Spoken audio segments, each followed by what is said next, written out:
जय श्री महाकाल, जय माँ कामाख्या। हम गुरु कराल रुद्र ताराकलाचार्य महाराज आप सभी का पुनः स्वागत करते हैं हमारे इस यूट्यूब चैनल महातंत्रगान 2020 के अंदर।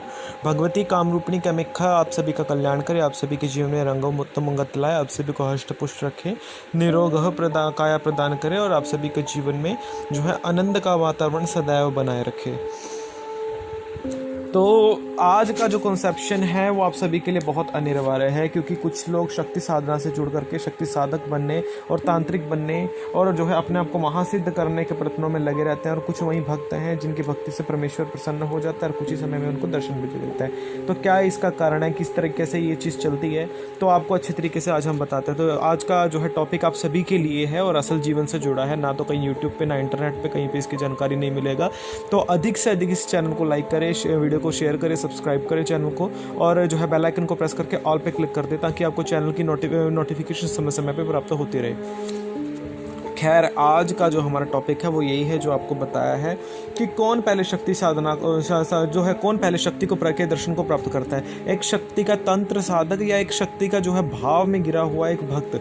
दोनों के जो है मार्ग जो है एक ही है, भले मार्ग दो है दोनों के अलग हैं। कोई तंत्र साधना के माध्यम से भगवती को प्राप्त कर रहा है और कोई जो है भगवती को जो है भक्ति और भावना के माध्यम से भगवती को प्राप्त कर रहा है, किंतु टॉपिक दोनों का एक ही है। दोनों लगे हुए हैं लगातार अपनी जो है मतलब कोशिशों को करने के लिए, जो है अपने भावों को समर्पण करने के लिए। एक है जो मतलब वीणा बजा के भगवती को प्रसन्न कर रहा है, दूसरा वही मंत्र जप के जो है भगवती को प्राप्त कर रहा है। भाव दोनों के जो है सेम है कि हमें कैसे भगवती को प्राप्त करना है, कि बस टारगेट सेम है, भगवती को कैसे प्राप्त करना है।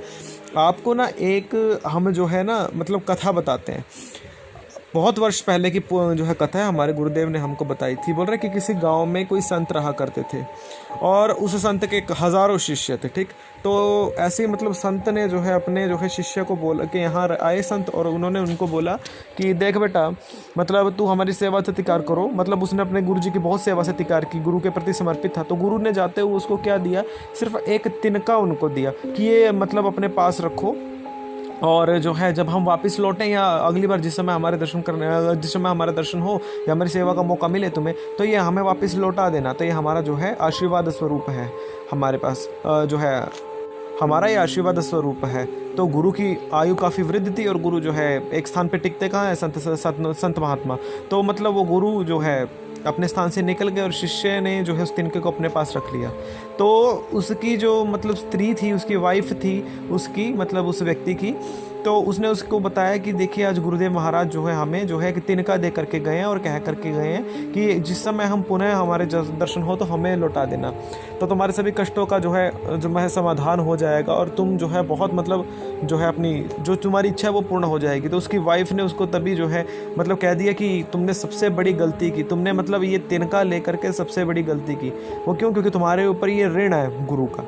ठीक, गुरु ने तो तुम्हें ये तिनका दे दिया, किंतु तुम्हें अब इसको लौटाना भी तो पड़ेगा ना। अब मान लो कि अगर गुरु की आयु वृद्ध है, कल को यदि गुरु अपने जो है किसी स्थान पे अपने प्राण को त्याग दे, ठीक, या फिर जहाँ पे भी हैं गुरु यात्रा पे रहते हैं, गुरु को पता तो ठिकाना तो रहता नहीं है, क्योंकि जंगलों में सिद्ध महात्मा है, जहाँ मन रमे वहाँ धुनी रमाते हैं। मतलब वहाँ पे अगर तुम उनके दर्शन ना कर पाए या तुम समय आने तक उनको मतलब पहुँच ना पाए, क्योंकि गुरु जी की आयु भी 100 वर्ष से ऊपर है, आज नहीं तो कल यदि ऐसा कोई कार्य हो जाए तो मतलब उनका ऋण तुम्हारे ऊपर रह जाएगा। समझे? अगर गुरुदेव तो स्वर्ग में चले जाएंगे और तुम्हारा जो ये मतलब तिनका है ना, मतलब तो उनको दे नहीं सकते तुम स्वर्ग में तो उसको साथ में ले जा नहीं सकते, तो तुम कैसे मतलब, क्योंकि तुम कई जन्मांतरों तक जो है तुमको उनका ऋणी रहना रहेगा। अब गुरु तो जो है मोक्ष प्राप्ति के मार्ग पे है, गुरु को मोक्ष मिल जाएगा और तुम जो है जीवन भर उनके ऋणी हो जाएगा और तुम्हें कई हजारों तक तुम्हारी मुक्ति नहीं हो पाएगी। क्यों? क्योंकि तुम्हारे ऊपर ऋण होगा। जब तक तुम इस ऋण को चुका नहीं दोगे तब तक तो तुम वापस जा नहीं सकते, जो है इस धारा के ऊपर जो है फंस करके रह जाओगे। कितने हजारों वर्ष, कितने लाखों योनियों को तुम्हें भोगना पड़ेगा, मतलब उसके बाद जा करके तुम इस ऋण को चुका पाओगे, और चुका पाओ ना भी चुका पाओ, मतलब तुम्हारी मुक्ति के मार्ग बंद हो गए हैं। तो उसने वो डर गया, तो मतलब उसने क्या किया, वो भागा, मतलब वो अलग अलग जगहों पे ढूंढा। मतलब पैदल यात्रा हुआ करती थी पहले तो मतलब वो कैसे कैसे करके मतलब गुरु के पास पहुंचा। 3-4 वर्ष लग गया उसको पहुंचते पहुंचते गुरु के पास। तो मतलब उसने जिस समय गुरु के पास पहुंचा तो गुरु के दर्शन किए, गुरु के पाँव में गिर गया और बोला, गुरु जी मैं ये तिनका अपने पास नहीं रख सकता, कृपया आप इसको अपने पास रख लीजिए। तो गुरु ने पूछा, भाई क्या हो गया? हमने तो तुम्हें जो है दिया था, अभी तुम्हारी सभी जो है तुम बोलते थे कि मुझे ये भी चाहिए वो भी चाहिए, कि सब कुछ तुम्हें मिल जाएगा, कि ये तिनका रख लो। तो वो बोल रहे कि गुरु जी आप तो ये सब कुछ दे करके मेरा सब कुछ लूट रहे हो आप। क्योंकि जिस समय आपने थोड़ा सा हमें कुछ दिया, मतलब अगर हम आपको ना दे पाएँ, यदि जो है साथ में मतलब जिस समय यदि हम जो है आपको ना दे पाए तो हम आपके ऋणी हो जाएंगे। तो इतने मतलब आप जो है आप तो मोक्ष के जो है मार्ग के ऊपर हैं, आप तो मोक्ष ले लेंगे और हमें जो है इस धरा पे आप फंसा करके चले जाएंगे। तो गुरु हंसने लगे, बोले तुम्हें ये पता है कि मतलब स्वर्ग के बीच में तुम एक तिनका भी नहीं ले जा सकते अपने साथ में, है ना, मतलब हमें वापस लौटाने के लिए, क्योंकि हमने तो तुम्हें दिया था, तुम्हें हमारा ऋण तुम्हें हमें चुकाना ही पड़ेगा। तो वो बोलता है हाँ गुरु जी। तो मतलब फिर इतना जमा किस चीज़ के लिए कर रहे हो तुम? तो तुम्हें पता है कि एक तिनका भी तुम्हारा जो है साथ में नहीं जाएगा, तो तुम इकट्ठा किस चीज़ के लिए कर रहे हो? तो तुमने कहीं सोचा, मतलब तुम इतनी तंत्र साधनाएं तुम करते हो, तुम बोलते ये सिद्धि मिल जाए, वो सिद्धि मिल जाए, फलानी सिद्धि मिल जाए, ढिमकान सिद्धि मिल जाए। तुमने वो सिद्धि के बजाय तुमने कभी उस मोक्ष के मार्ग पे जाने का प्रयत्न किया तुमने? मतलब वही सांसारिक भाषा में तुमने माया तो इतनी एकत्र कर ली, बाद में तुम्हारे साथ तो कुछ भी नहीं जा रहा है, तो तुमने किया किस चीज़ के लिए ये सब कुछ? यदि वहीं तुम अपने भाव के अनुसार उतना ही तुम रखते जितना तुम्हारे लिए अनिवार्य है, उतनी लेवल तक अपने आप को संभाल करके रखते कि मतलब जितना कि मुझे आवश्यकता है, कि जितना मैं अपना प्रयोग कर सकूँ, कि जितना मैं भी भूखा ना रहूँ, मेरा साधु भी भूखा ना जाए, अर्थात इतना ही मैं प्रयोग कर सकूँ जितना मेरे लिए अनिवार्य है और अनिवार्यता है। उसके सिवा ना मुझे एकत्र करने की आवश्यकता थी, ना मैं एकत्र कर सकता हूँ। क्यों? क्योंकि साथ में तो कुछ भी जाने वाला नहीं है। तो फिर ये बताओ, हमने तो तुम्हें सिर्फ गुरु मंत्र दिया था, इसी के द्वारा तुम्हें भगवती भी मिल जाती और भगवती के ऊपर पढ़ने वाले तुम्हारे मार्ग के भी ऊपर तुम बढ़ जाते। तो तुम्हारी जो मतलब बोलते हैं कि मन के अंदर बैठा तो तुम्हारे चीटा है, या तुम्हारे मन के अंदर बैठा मतलब जो कीड़ा है जिसको बोल सकते हैं, उसने तुम्हें इतना ज्यादा इकट्ठा करने के लिए क्यों कहा? क्योंकि साथ तो तुम्हारे कुछ जाने वाला नहीं था। अभी तो तुम ऋणी और हो जाते। तुम इतना जो है एकत्र करते रहते गुरु के द्वारा, तुम जो है मांगते रहते कि गुरु जी मुझे आज ये साधना दीजिए, गुरु जी मुझे वो साधना दे दीजिए, वो फलानी साधना कर दीजिए, ढिमकानी साधना दे दीजिए।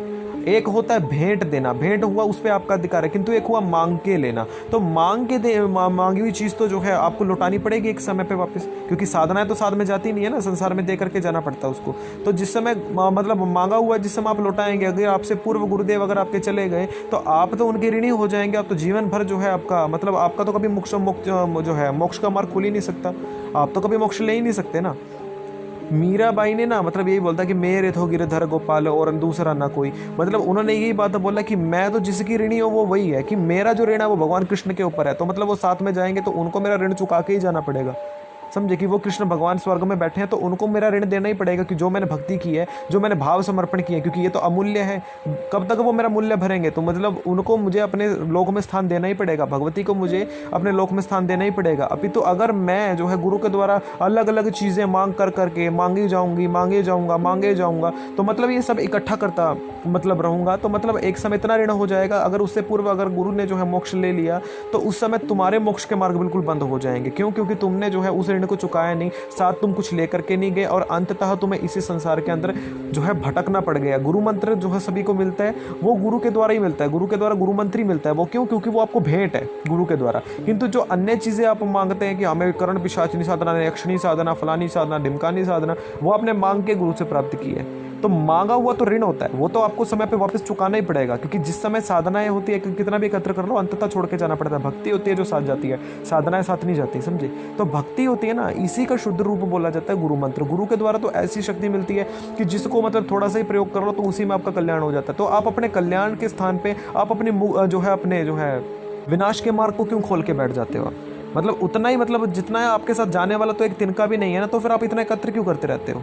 इतना इकट्ठे करते रहते हो, इकट्ठा करते रहते हो। अंततः जिस समय मतलब जो है आप जो है मतलब अपने धन इकट्ठा करते रहे, अब जिस समय आप मर गए अंततः आपके बच्चों के बीच में भी झगड़ा हो गया आपके धन के लिए, कि मतलब इतना हमारे लिए तो छोड़ करके चलेगा, आपस में एक दूसरे की जान के प्यासे मर गए। आजकल तो लोग प्रॉपर्टियों के लिए एक दूसरे का मर्डर तक करवाने पे जो है पीछे नहीं हटते हैं। तो वही चीज़ अगर कुछ छोड़ के ही नहीं जाओगे पीछे भगवान राम के नाम के सिवा, तो कोई क्या जो है लूटेगा, क्या झगड़ा और काहे के वो। तो उतना ही प्रयोग होना चाहिए जीवन में जितना अनिवार्यता हो। अति किसी भी चीज़ की बुरी है, अगर अति किसी भी चीज़ की करोगे, अधिक से ज़्यादा किसी चीज़ को इकट्ठा करोगे तो वो विनाश का मार्ग बनेगा ही बनेगा तुम्हारा। भक्ति भी उतनी ही अनिवार्य है तुम्हारी जितना तुम्हारे मन के भाव हैं, उसकी कोई लिमिटेशन नहीं है। उसको कितना भी आप करो, भाव तुम्हारे प्रिय हैं, वो गुरु के द्वारा जिस मार्ग पे बताया जाता है वो चीज़ करो, जो गुरु बताए वही करो। गुरु के द्वारा मांग के कुछ प्राप्त करोगे, तुम्हारी विनाश के मार्ग तुम्हारे खुल जाएंगे, और उस विनाश को कोई भी नहीं रोक सकता, क्योंकि इतना ऋण मिलेगा, मतलब इतना तुम्हारा ऋण बढ़ जाएगा उसका, उस ऋण और उस ऋण का सूत ये लगा करके चले कि कितने जन्मों तक तुमको उसका सूत भरना पड़ेगा, और अंततः भर भी नहीं पाओगे। क्यों? क्योंकि साथ में तो कुछ गया ही नहीं था। छोड़ना तो यहीं पे पड़ा ना सब कुछ, साथ में तो कुछ भी नहीं ले जा सके। तो सिर्फ साथ जाती है भक्ति और अच्छे कर्म। तो अच्छे कर्म और भगवती की कृपा को प्राप्त करने के लिए भाव के अनुसार गुरु के द्वारा जो चीज़ मिलती है वो करो, गुरु के चरणों में रहो और गुरु पे विश्वास करो, क्योंकि गुरु हमेशा आपकी मुक्ति की मार्ग खोलेगा, विनाश का मार्ग कोई गुरु नहीं खोल सकता। अभी तो आप अपने गुरु से अपने ऊपर जो है होकर के चलोगे, आपके विनाश को कोई नहीं रोक सकता। आई होप हमें लगता है कि आप समझ चुके होंगे कि कौन सी चीज़ बड़ी है और कौन सी चीज़ नहीं। तो इसको समझिए, करिए, परखिए। अदे जय श्री महाकाल, जय मां कामा। क्या हमें व्हाट्सएप पे मैसेज ही करें, हमें कॉल कोई डायरेक्ट ना करिए। जय मां कामा।